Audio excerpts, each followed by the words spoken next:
হয়েছে তোমার? কই কিছু হয়নি, সরো।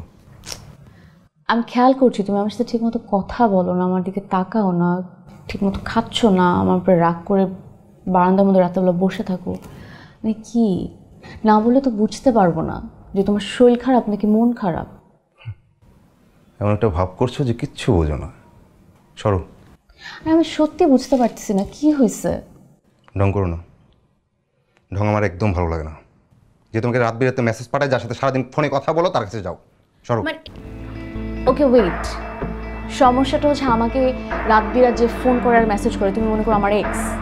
বাহ, এতদিন বুঝতে পারলা, কনগ্রাচুলেশনস। তারপর মিথ্যা বলবো না। আমি মিথ্যা কথা বলি না। ওয়াও, তাহলে এই ছেলেটা কে? এটা কি আরেকজন? তোমার কয়টা এক্স শুনি? Shut up! আর একটা ফালতু কথা বলবা না, অনেকক্ষণ নিছে তোমার সব ফালতু কথা। আমি তো কখনো বলিনি আমার এক্স ছিল না। হ্যাঁ আমার এক্স ছিল, স্কুল লাইফে প্রেম করছিলাম, তারপর সামহাও আমাদের মধ্যে হয় নাই, ওর মতো মুভ অন করছে, আমি আমার মতো মুভ অন করছি। এখন আমার লাইফে তুমি ছাড়া কেউ নাই। আবার আবার কথা ঘুরাচ্ছ। তাহলে কে তোমাকে মেসেজ পাঠায়, কে তোমাকে কল দেয়? জানতে চাও কে আমাকে মেসেজ করে, কে আমাকে ফোন দেয়? হ্যাঁ আমি জানতে চাই, জানার অধিকার আমার আছে। আমাকে ফোন আমার এক্স দেয় না, তোমার এক্স দেয়, যার নাম অনন্যা। হোয়াট? অনন্যা?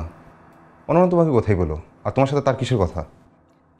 সে আমাকে পায় নাই, সে নতুন করে তোমার পুরাতন সিমটা অন পাইছে। তুমি মনে হয় ভুলে গেছো বাসর করে তুমি তোমার পুরাতন সিমটা আমাকে দিছিলা, বলছিলা ইউজ করো, সেটা আমি এখনো ইউজ করি। সেটা হচ্ছে সে অন পেয়ে মনে করছিল সে তোমাকে খুঁজে পাবে, কিন্তু আনফর্চুনেটলি সে আমাকে খুঁজে পাইছে।